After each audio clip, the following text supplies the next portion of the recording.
Sejam bem-vindos.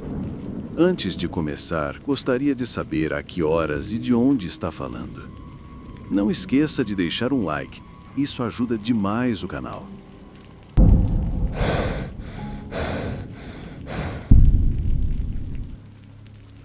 Eu sou Marcos. Trabalho à noite como despachante para uma pequena empresa de segurança privada.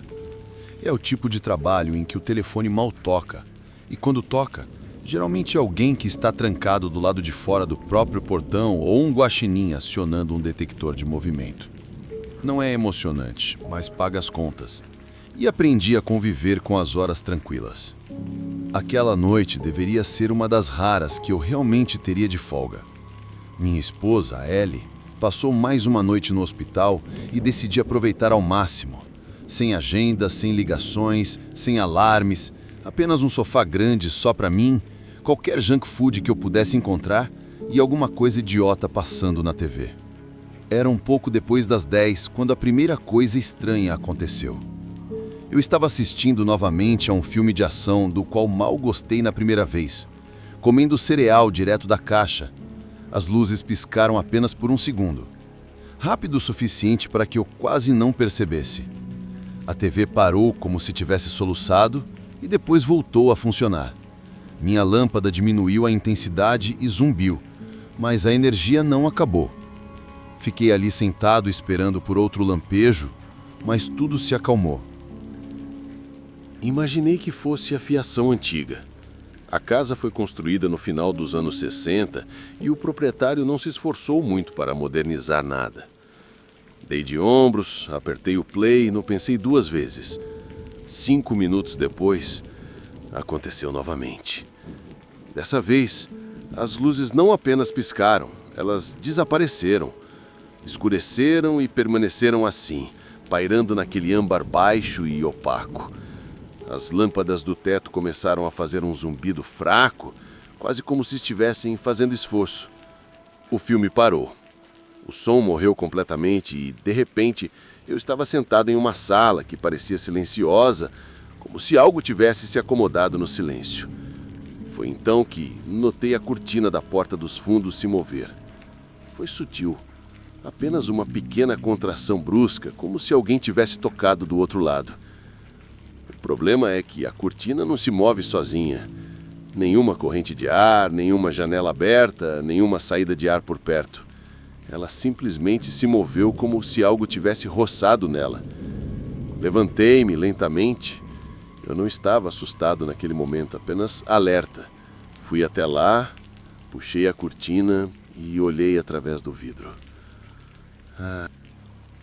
Olhei para a esquerda, para a direita, para o pátio, nada. Mas quando me virei para voltar, congelei. Havia pegadas molhadas no chão, pés descalços. Marcas de umidade manchavam o piso, começando na porta do pátio e se espalhando pela casa. Elas não eram fracas, estavam encharcadas, como se alguém tivesse caminhado por poças e entrado sem limpar os pés. Eu as segui com os olhos. Elas saíram da porta, dobraram a esquina, entraram na cozinha e depois desapareceram em direção às escadas. Lembro-me de estar ali parado. Meu cérebro já me dizia: não, isso não é possível. Você não ouviu uma porta abrir. E não viu ninguém. Você está sozinho. Mas eu sabia com certeza. Eu não os havia rastreado, mas segui a trilha. Parecia que eu estava caminhando no pesadelo de outra pessoa. A cada passo que eu dava, esperava ouvir uma respiração ou ver alguém se abaixando atrás de uma porta. Mas a casa estava em silêncio absoluto. As pegadas paravam na base da escada. Elas subiam. Fiquei ali parado pelo que pareceu 1 minuto inteiro, com a mão apoiada no corrimão. Todos os meus instintos me diziam para ir embora, pegar minhas chaves e esperar no carro até a Ellie chegar em casa. Mas eu não conseguia me mexer. Por fim, comecei a subir as escadas. O segundo andar estava mais escuro, mas pesado. A luz do corredor não piscava, simplesmente não acendeu. Eu me movi lentamente, usando meu celular como lanterna. O príncipe continuou até o quarto de hóspedes no final do corredor. A porta estava aberta apenas alguns centímetros. Empurrei-a para abrir o resto do caminho. Parecia normal, arrumado, silencioso, intocado. Mal usávamos o quarto, apenas uma velha estrutura de cama, algumas prateleiras empoeiradas e a cômoda que queríamos doar. Entrei. Foi quando a porta bateu atrás de mim. Alto, de repente, fez as paredes tremerem. Corri de volta e tentei a maçaneta. Estava trancada por fora. Não sei quanto tempo fiquei ali, com a mão na maçaneta, ouvindo. O quarto estava silencioso. Silencioso demais. Lembro-me de ouvir meu próprio batimento cardíaco nos ouvidos, senti-lo na garganta. Fiquei paralisado, examinando os cantos do quarto, esperando que algo se movesse. E então, a porta se abriu lentamente com um rangido. Nenhum estrondo, nenhum barulho forte, apenas um balanço lento e suave. Ninguém do outro lado. Foi quando finalmente me mexi. Desci as escadas correndo, atravessei o corredor e saí direto pela porta da frente. Não peguei um casaco, não peguei meus sapatos, apenas corri. Sentei no carro com o motor ligado, as portas trancadas, o aquecedor no máximo. Liguei para Ellie e contei para ela voltar para casa. Não tentei explicar, apenas disse que algo não estava certo. Ela não discutiu, acho que ela ouviu na minha voz. Ficamos no carro até ela estacionar na garagem. Eu não voltaria para dentro até entrarmos juntos. As semanas seguintes foram tensas. A casa nunca mais foi a mesma. O ar parecia pesado, como se as paredes estivessem segurando alguma coisa. A luz da sala piscava, mesmo quando o tempo estava bom. Ellie jurou que ouviria passos quando eu não estivesse em casa. Eu descia as escadas de manhã e encontrava as portas dos armários abertas, as gavetas meio abertas. Então, vieram os arranhões. Eu estava procurando uma chave de fenda uma noite. Pensei que pudesse ter rolado para dentro do armário embaixo da escada. Foi quando eu a vi. A parte interna da parede do armário estava esculpida. Sulcos profundos, alguns sobrepostos, outros irregulares, como se alguém tivesse arranhado o mesmo lugar repetidamente. Inclinei-me com minha lanterna. Não eram apenas arranhões, eram letras. Meu nome, repetido dezenas de vezes.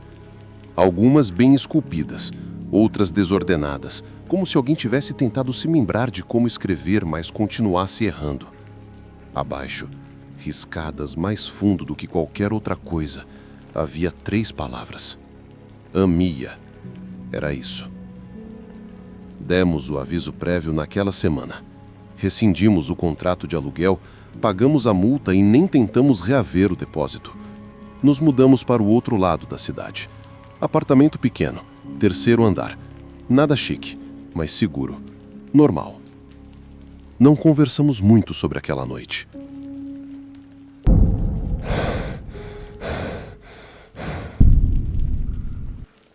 Meu nome é Lena e trabalho à noite em uma clínica veterinária nos arredores de Ridgefield. Estou acostumada ao silêncio, aos corredores escuros, ao zumbido das máquinas e aos latidos ou uivos ocasionais de uma gaiola. Há um ritmo nessas horas que me convém, e eu não me importo de ficar sozinha. Na verdade, gosto disso. Principalmente em noites chuvosas. Há algo na maneira como a chuva suaviza tudo. Faz as luzes fluorescentes parecerem menos agressivas. Cobre o mundo com uma espécie de cobertor que faz você se sentir seguro. Eu adorava a chuva, quero dizer, mas isso mudou em uma quinta-feira à noite em novembro.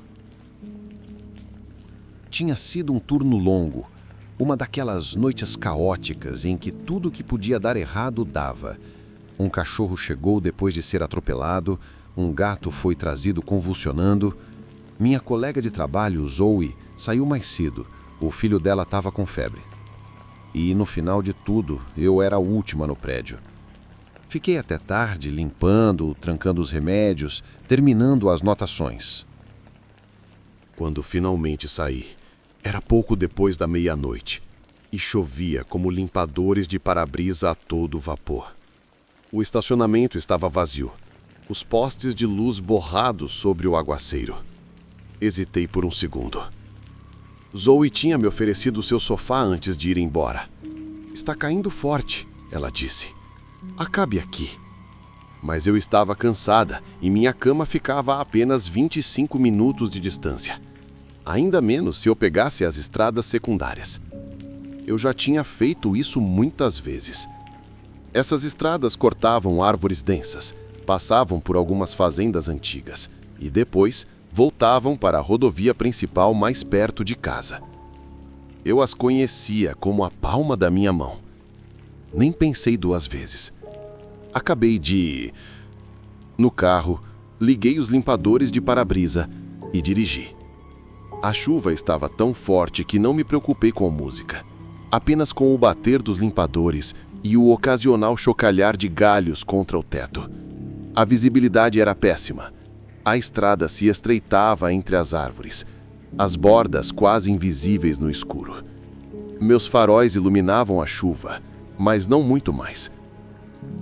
Então eu a vi. Ela estava parada ali, sozinha no acostamento. Eu a avistei talvez 2 segundos antes de passar. Pele pálida, cabelos longos, encharcados e caídos, um vestido branco grudado nas pernas como um lenço de papel molhado, descalça, braços estendidos para baixo, sem se mexer, sem nem mesmo pestanejar enquanto eu passava. Pisei no freio, com o coração na garganta. Meu carro derrapou um pouco antes de parar. Por alguns segundos fiquei ali sentada, segurando o volante e olhando para o retrovisor. Eu não conseguia ver nada através da chuva. Ela já havia desaparecido no borrão. Mas algo em mim, algo instintivo, gritava para não voltar. Mesmo assim, abri a janela e gritei: "Ei, você! Você tá bem? Precisa de ajuda?" Nada. Esperei. Nada ainda. Foi então que me dei conta. Ela não reagiu. Nenhum vacilar quando passei por ela. Nenhum movimento de cabeça. Nenhum sinal de que ela tinha me visto. Levantei a janela e disse a mim mesma para continuar. Ligaria para alguém quando chegasse em casa. Denunciaria. Alguém poderia verificar. Um policial, não eu. Comecei a dirigir novamente, mais devagar agora. Minhas palmas estavam suadas no volante. Então, talvez 5 minutos depois, houve um baque, bem no teto, alto e sólido, como se algo tivesse caído diretamente em cima do carro. Não um galho, não destroços, mais pesado, mais deliberado. Me afastei do banco e pisei no freio. Desta vez, estacionei o carro e saí. Grande erro. A chuva me atingiu instantaneamente, fria e ofuscante. Eu mal conseguia ver um palmo à minha frente. Protegi o rosto, cambaleando ao redor do carro, passando a mão no teto. Nada. Nenhum amassado. Nenhum sinal de impacto. Eu agachei-me. Verifiquei embaixo. Nada. Mas quando voltei para o carro, tudo parecia errado. O banco do motorista estava encharcado, como se alguém tivesse sentado ali. Encharcado. Mas eu não tinha deixado a porta aberta. As janelas estavam fechadas. O resto do interior estava seco e minhas roupas mal estavam úmidas. Verifiquei as portas. Elas ainda estavam trancadas. Banco de trás vazio, mas minha pele estava arrepiada. Comecei a dirigir novamente, agarrando o volante como se ele fosse me ancorar à realidade.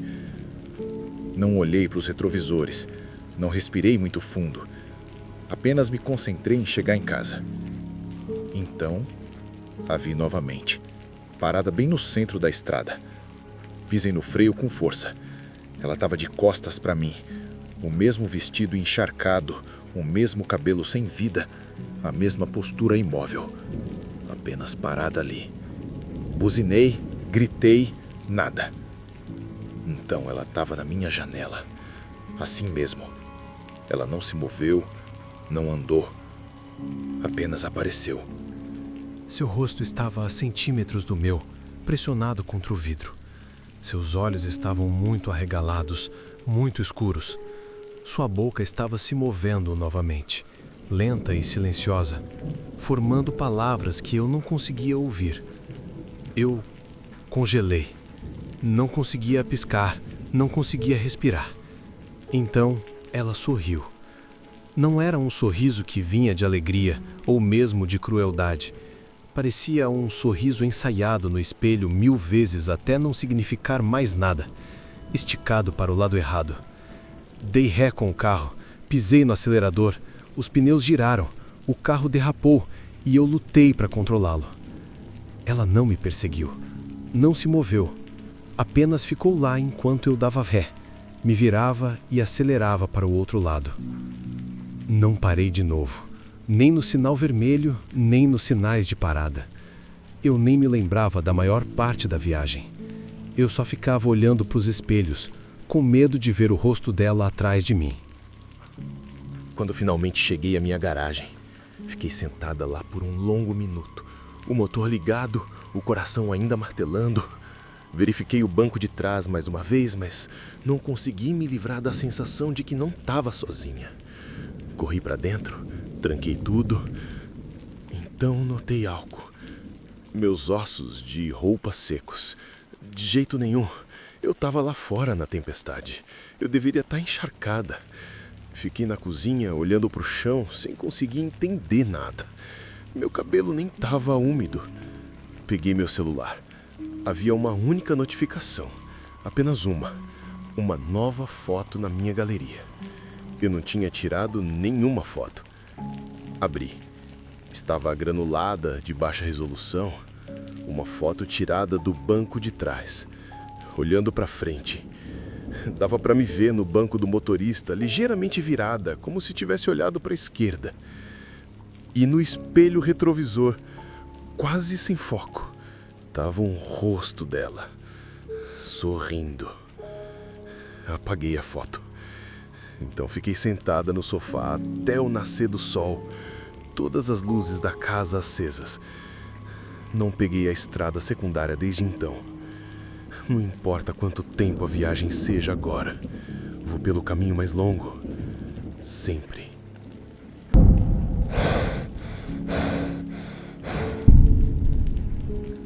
Meu nome é Tyler. Tenho 28 anos.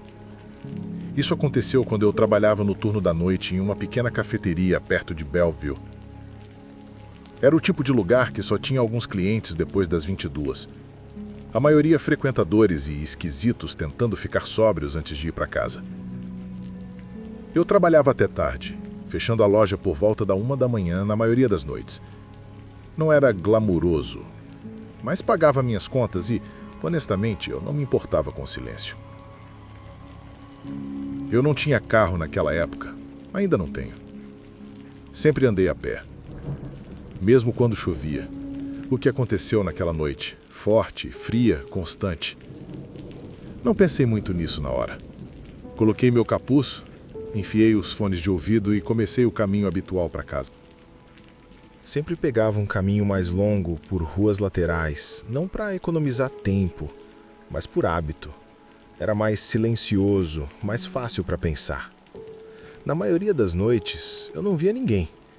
Depois de uns 10 minutos, o fone de ouvido esquerdo estalou e ficou silencioso. Simplesmente sumiu.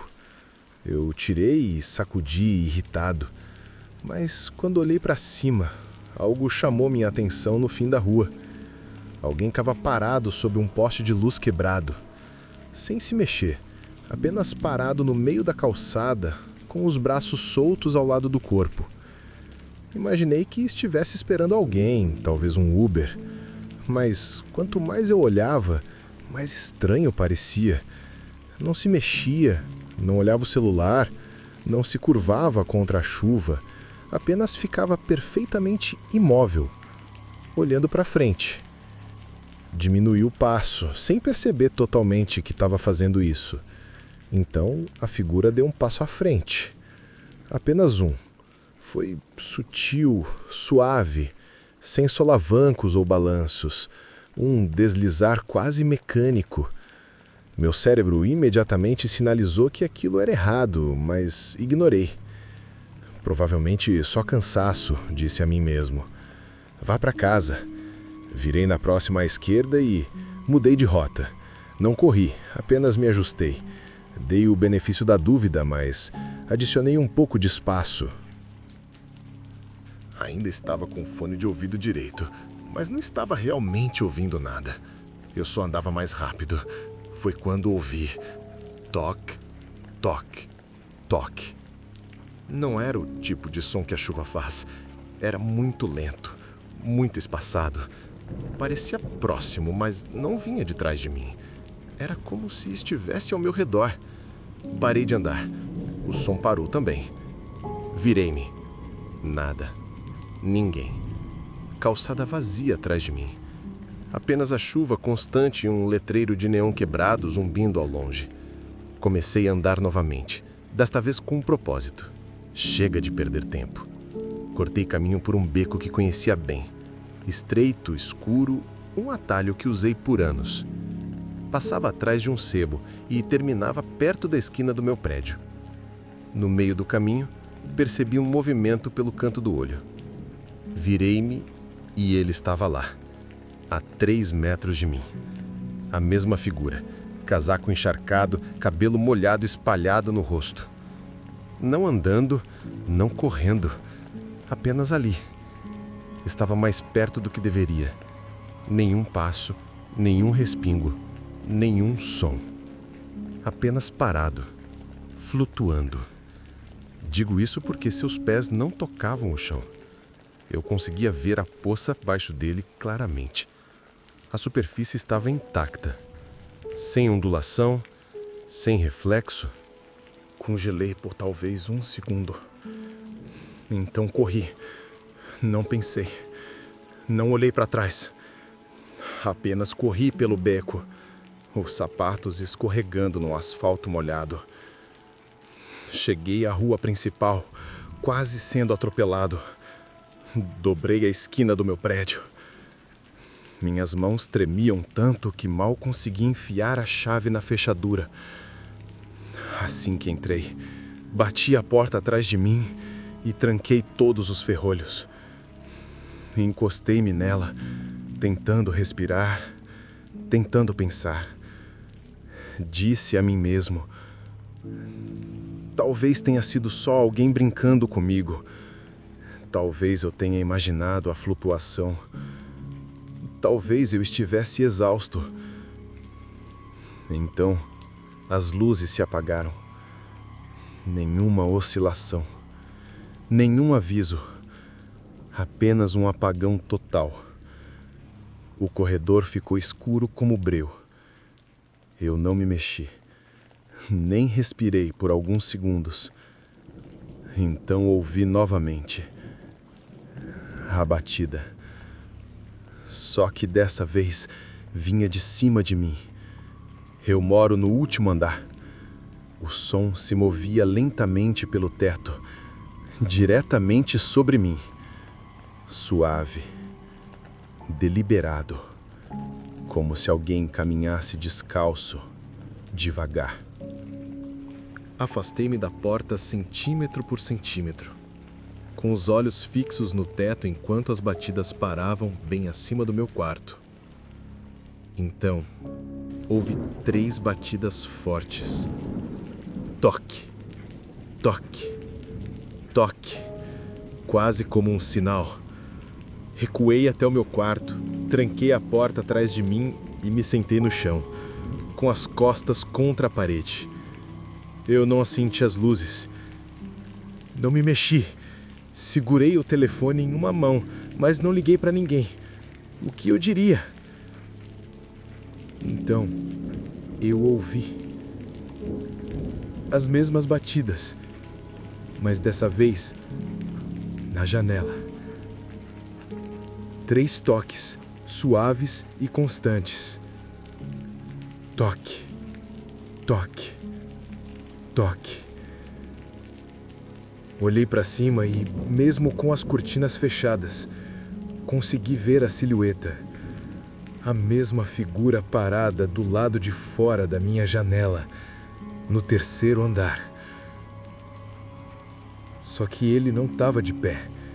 Não havia saliência lá fora. Nem sacada, nem escada de incêndio. Apenas ar livre. Mas ele ainda estava flutuando. Talvez a 30 centímetros do vidro. Mesma postura. Cabeça reta. Braços para baixo. Eu não me mexi. Fiquei paralisado no chão, olhando para as persianas, com medo demais para respirar. Ele não bateu mais, apenas ficou ali. Por fim, horas depois, a luz do corredor se acendeu. A energia voltou. Esperei mais 15 minutos antes de me levantar. A janela estava vazia. Quando puxei as persianas, não havia nada lá. Nenhuma pegada, nenhuma marca de mão, nenhuma água. Mudei de apartamento um mês depois. Disse no trabalho que só poderia fazer turnos diurnos. Nunca expliquei o porquê. Mas agora, toda vez que chove, e digo toda vez mesmo, eu ouço batidas fantasmagóricas no teto, no vidro, e não olho. Nunca mais.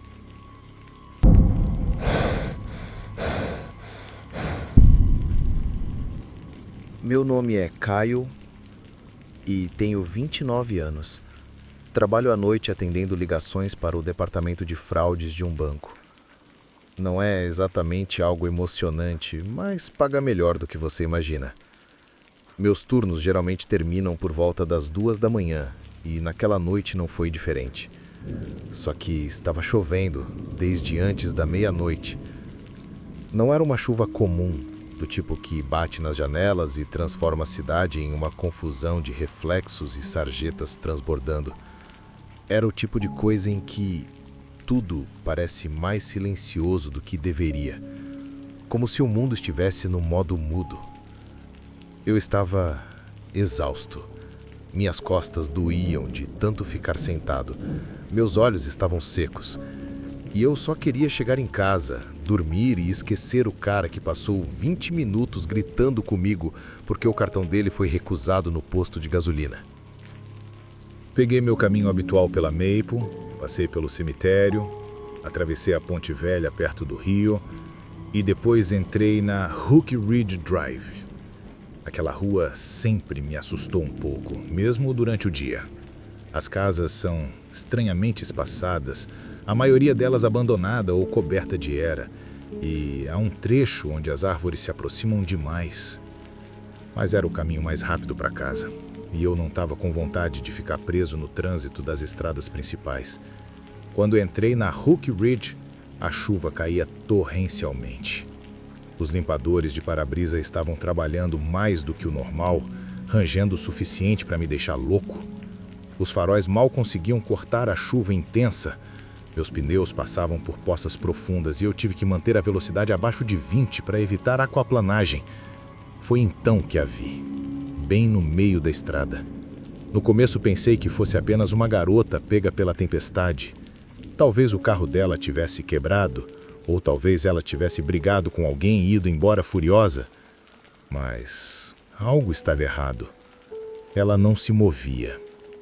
Estava parada, imóvel, descalça, com um vestido branco fino que grudava em sua pele como filme plástico. Os braços dela estavam muito baixos, como se ela não soubesse o que fazer com eles, e sua cabeça estava levemente inclinada para um lado. Pisei no freio e derrapei um pouco, com o coração disparado. O carro parou a uns 4,5 metros dela. Ela não vacilou. Inclinei-me para a frente, apertando os olhos através da chuva. Eu mal conseguia distinguir seu rosto por baixo do cabelo molhado, mas, pelo que pude ver, não parecia certo. Sua pele era muito pálida, quase cinza, e havia algo estranho em sua boca. Estava frouxa, um pouco aberta demais. Abri a janela. Olá, você está bem?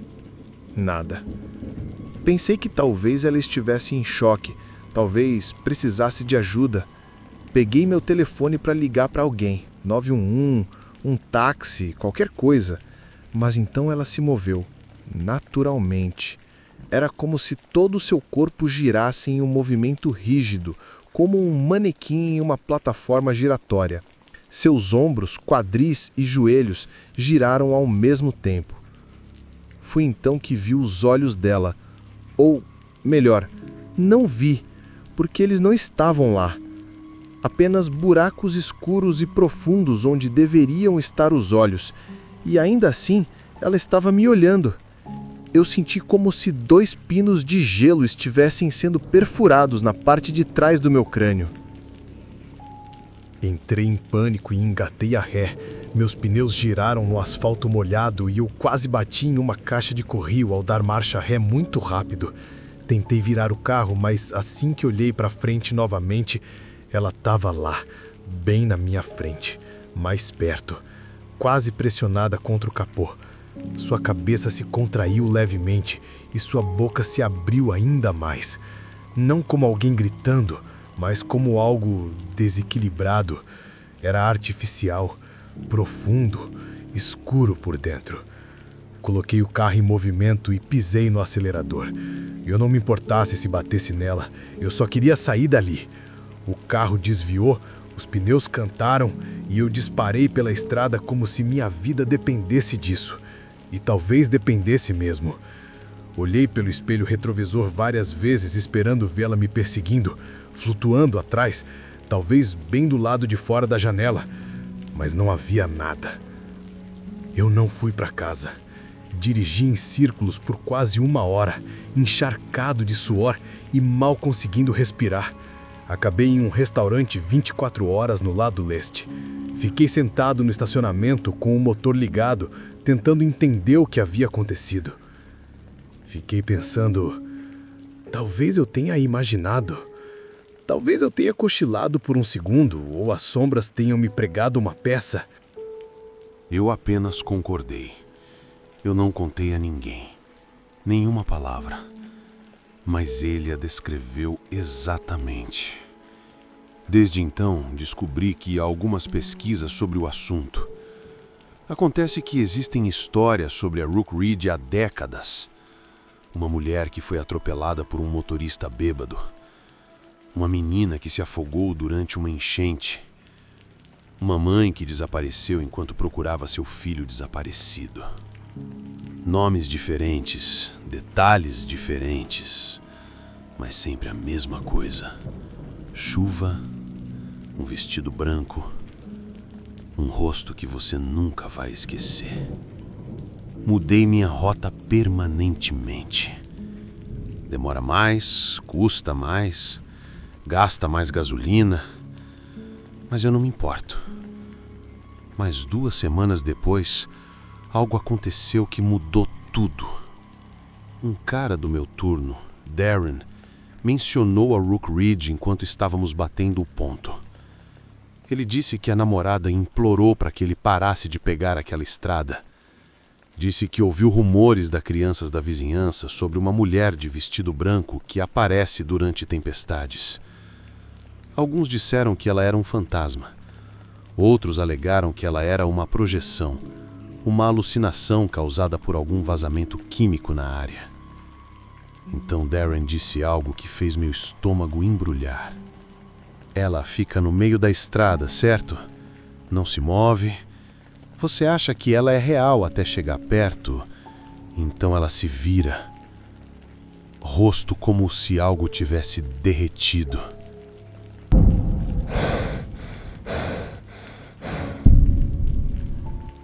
Trabalho à noite como entregador, não pela emoção, só porque paga melhor. Menos clientes, mais gorjetas, matemática simples. Na verdade, eu gostava da solidão. As estradas ficam tranquilas, ninguém buzina, e você pode relaxar um pouco com um podcast ou música. Foi assim que pensei que seria naquela noite também. Apenas mais um turno, mais um salário. Choveu intermitentemente o dia todo. Aquele tipo de chuva fria que nunca para, só fica mais silenciosa, depois mais forte, como se estivesse respirando. Por volta das 10h30, recebi uma nova notificação de entrega perto de Millwood Creek. Aquilo é quase uma terra agrícola. Você nem vê casas por lá, até tá praticamente na entrada da garagem de alguém. Mas eu já tinha dirigido naquela área antes. Pensei em desistir do pedido, voltar por North Ridge e talvez dar uma passada no restaurante 24 horas no caminho para casa. Eu deveria ter deixado o tempo da solicitação expirar. Os primeiros 10 minutos de viagem foram normais. Apenas estradas molhadas e alguns veados me observando do alto das árvores. Mas quando eu saí da rua principal e entrei numa estrada lateral antiga, acho que era chamada Bridge Hollow, foi como se eu tivesse entrado em um lugar completamente diferente. Sem luzes, sem refletores, apenas árvores pressionando dos dois lados e chuva batendo no para-brisa. Eu segurava o volante com um pouco mais de força do que o normal quando a vi. Ela estava parada no acostamento, a poucos metros da beira da estrada, encharcada até os ossos. Não fazia nada. Não tentava me fazer sinal para parar ou pedir ajuda. Apenas olhava. Suas roupas pareciam pálidas, quase sem cor, sob a luz dos meus faróis. O cabelo grudado no rosto e eu não conseguia ver seus olhos, o que, por algum motivo, me fez sentir pior do que se pudesse. Passei sem diminuir a velocidade. Cerca de 1 minuto depois, meu telefone tocou. Olhei para baixo, nada. Nenhuma chamada, nenhuma notificação, apenas o zumbido. Então, o GPS se redirecionou. O endereço de entrega desapareceu. A tela ficou cinza e depois preta. Achei que o telefone tivesse morrido, mas ele não desligou, apenas congelou completamente. Então, a tela piscou e reiniciou sem aviso.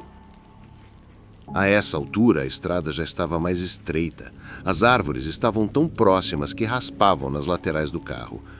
Tentei me virar, mas não havia nenhum lugar seguro para isso.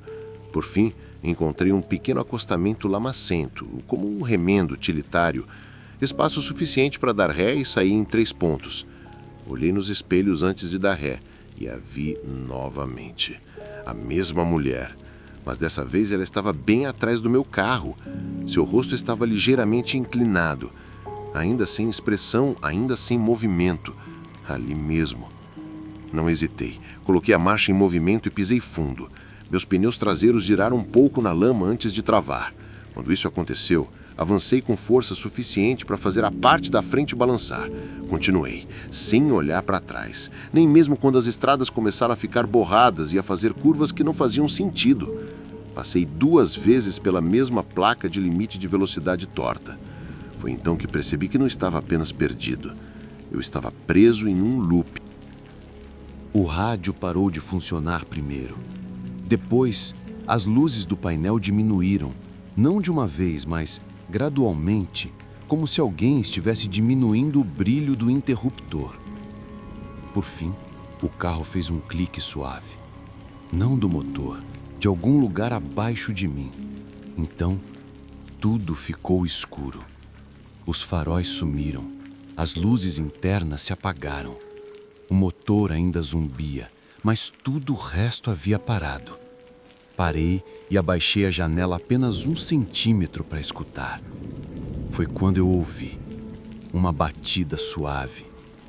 No começo, pensei que fosse só a chuva, mas era muito regular e muito lenta. Toque, toque, toque. Estava vindo do para-brisa traseiro. Virei-me e, mesmo através do vidro embaçado, consegui ver uma forma.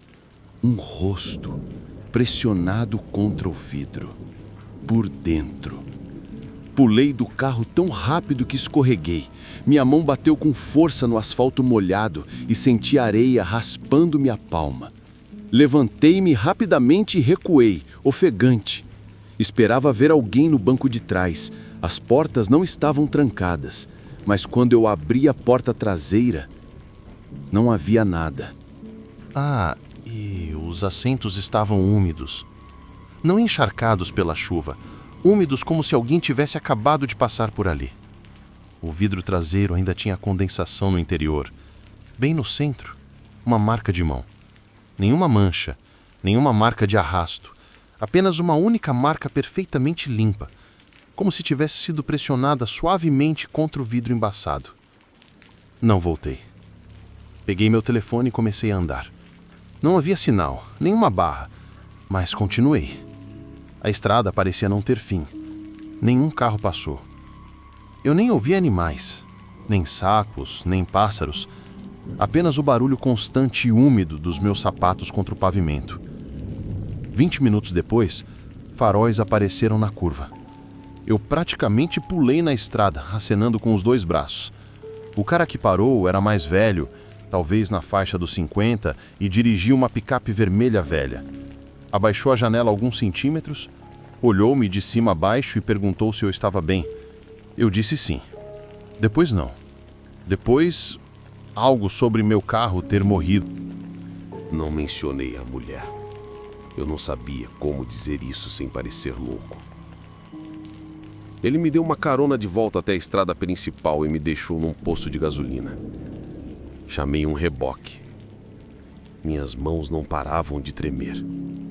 O mecânico examinou o carro no dia seguinte e não encontrou nada de errado. A bateria estava boa. O alternador também. Nenhum sinal de falha elétrica. O GPS funcionou normalmente, como se nada tivesse acontecido. Mas eu me lembro do jeito que o cabelo dela grudava nas bochechas. Lembro-me de como o ciclo começou antes mesmo de eu saber que estava nele.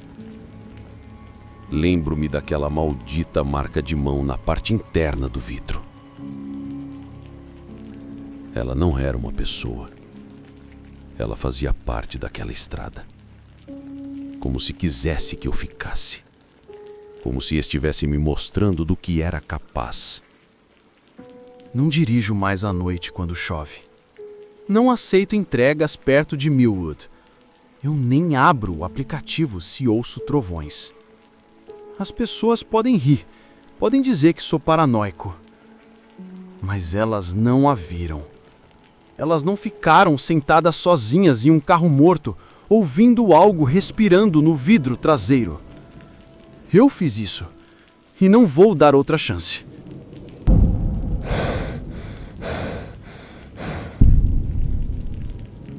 Trabalhei à noite como enfermeira em um hospital nos arredores de Eldridge. Já estava acostumada com muitas coisas. Sangue, caos, gritos e morte faziam parte do território. Mas nada naquele trabalho me abalou tanto quanto uma noite chuvosa em casa. Eu tinha 29 anos na época e morava sozinha em uma casa alugada perto da Whitlow Drive. Não era nada sofisticado. Era pequena, tinha um andar, pisos que rangiam e invasões ocasionais de formigas, mas era minha. E eu gostava do silêncio. Depois de turnos de 12, às vezes de 16 horas, o silêncio era ouro. Naquela noite em particular, trabalhei em dobro. Foram 14 horas em pé, 3 traumas críticos e 1 hora inteira documentando um paciente psiquiátrico combativo que tentou me dar uma cabeçada porque eu não lhe dava mais morfina. Eu estava exausta demais para ter medo de qualquer coisa. Era um pouco mais de 23 horas e 30 minutos, quando finalmente cheguei à garagem. A chuva aumentou durante minha viagem para casa. Quando desliguei o motor, ela martelava como pregos no para-brisa. Fiquei ali sentada por um segundo, olhando através da camada de água embaçada, tentando me convencer a me mover. Foi então que notei que a luz da varanda estava apagada, o que pode não parecer grande coisa, mas eu sempre a deixava acesa. Sempre.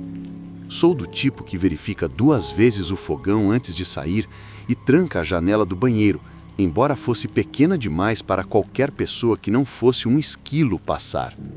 Como a luz estava apagada, o impacto foi estranho. Parecia que algo não estava certo antes mesmo de eu sair do carro. Mesmo assim, disse a mim mesma que talvez a lâmpada finalmente tivesse queimado. Peguei minha bolsa, coloquei o capuz e corri até a porta. A chuva era tão forte que encharcou meu uniforme em segundos. Fiquei mexendo nas chaves por mais tempo do que deveria. Minhas mãos estavam tremendo um pouco, o que atribuía à abstinência de cafeína. Finalmente consegui abrir a porta. Lá dentro, acendi a luz do corredor. Funcionou bem. Tirei os sapatos e deixei cair a bolsa. No começo, tudo parecia normal. A sala de estar estava exatamente como eu a deixara. Cobertor amassado no sofá, meia xícara de chá frio ainda na mesa de centro. O leve cheiro de baunilha persistia na vela que eu tinha esquecido de apagar naquela manhã. Eu estava na metade do caminho até a cozinha, quando ouvi o primeiro baque. Vinha da parte de trás da casa, não do telhado, nem das paredes, mas de dentro. Não foi um estalo ou estalido típico de uma casa se acomodando. Foi um baque pesado e deliberado, como se algo tivesse caído ou sido derrubado. Eu congelei. Minha mão estava no balcão da cozinha. Prendi a respiração e esperei. Nada. Balancei a cabeça e disse a mim mesma que talvez o gato do vizinho tivesse subido no telhado e derrubado alguma coisa, ou talvez meu esfregão tivesse caído na lavanderia. Virei-me novamente para o corredor. Desta vez o baque foi mais alto. Algo nisso fez meu estômago revirar. Eu não havia mudado nada de lugar recentemente. Não havia nada que pudesse ter caído. E o som era pesado demais para ser algo como um esfregão. Parecia mobília. Foi quando ouvi passos, suaves e molhados, movendo-se pelo piso de linóleo da minha cozinha. Eu não conseguia respirar. Não corri. Não gritei. Apenas escutei. Os passos eram lentos, constantes, como se quem estivesse ali não tivesse pressa, como se soubesse que eu os tinha ouvido e não se importasse. Peguei meu telefone no balcão e liguei a lanterna. Não ajudou muito, mas eu não queria acender mais luzes e fazer barulho. Comecei a me mover com cuidado, um passo de cada vez, de volta para o corredor que levava à cozinha. Há um canto logo antes de você ter uma visão completa da cozinha. Parei um pouco antes, prendi a respiração e me inclinei levemente. Foi quando eu vi um homem encharcado parado em frente à pia, de costas para mim, com as roupas grudadas no corpo, os pés descalços no piso, o cabelo colado à cabeça como se tivesse acabado de sair de um lago ou estivesse na chuva por horas. Ele não se moveu, não se virou, não mexeu, apenas ficou ali de frente para a janela acima da pia. Eu não conseguia distinguir o rosto dele, mas havia algo errado na maneira como ele permanecia ali, rígido e parado. Não havia tensão, nem pânico. Era como se ele nem percebesse que estava na casa de outra pessoa. Recuei lentamente. Nenhum som. Meu telefone tremia na minha mão. Caminhei de costas em direção à porta, mantendo-o em meu campo de visão periférico o tempo todo. Peguei minhas chaves na mesa de entrada, abri a porta o mais silenciosamente que pude e saí na chuva. Nem me dei ao trabalho de puxar o capuz. Corri. Não parei até estar de volta ao carro com as portas trancadas. Então, chamei a polícia. Eles apareceram bem rápido considerando a tempestade. Encontrei-os na calçada. Apontei para casa e disse que havia alguém lá dentro. 2 policiais entraram. Esperei com um terceiro. Quando voltaram 10 minutos depois, Suas expressões não faziam sentido. Não tem ninguém lá dentro, disse um deles. Nada parece perturbado. Tem certeza de que não imaginou? Eu não imaginei isso, interrompi. Ele levantou a mão, tentando me acalmar, como se estivesse acostumado a lidar com pessoas nervosas. Mas então o outro policial voltou. Ele havia encontrado algo. Pegadas molhadas indo da porta dos fundos até a cozinha, ainda trancada, mas sem pegadas de saída. Apenas um rastro para dentro da casa e mais nada. Eles verificaram cada janela, cada armário. Nada. Não havia sinal de que alguém tivesse entrado ou saído. E, entanto, alguém o fez. Eu o vi. Senti a mudança no ar. Eu não estava privada de sono suficiente para alucinar aquilo. Não fiquei lá naquela noite. Fui até a casa de uma amiga e me joguei no sofá dela, ainda usando minhas roupas encharcadas. No dia seguinte, fiz as malas e me mudei para um aluguel de curta temporada do outro lado da cidade, enquanto pensava no que fazer. Quando voltei 2 semanas depois para pegar o resto das minhas coisas, levei 2 amigos comigo. Um deles, Mark, me ajudou a trocar as fechaduras e instalar câmeras. Não contei a história toda. Apenas disse que alguém havia invadido a casa. Isso era mais fácil do que tentar explicar o que eu mesma não entendia. Depois disso, tudo ficou quieto por um tempo. Então, cerca de 1 mês depois, voltei para casa após outro turno noturno. Desta vez não estava chovendo. Lembro-me de pensar em como era bom não ter que correr no meio de uma tempestade. Pisei na varanda e a luz acima da porta se apagou. Não piscou, apagou. Imediatamente, meu estômago embrulhou. Fiquei ali no escuro, com as chaves na mão, congelada por muito tempo. Por fim, dei meia volta, voltei para o carro e dirigi até um hotel. Eu não voltei para aquela casa.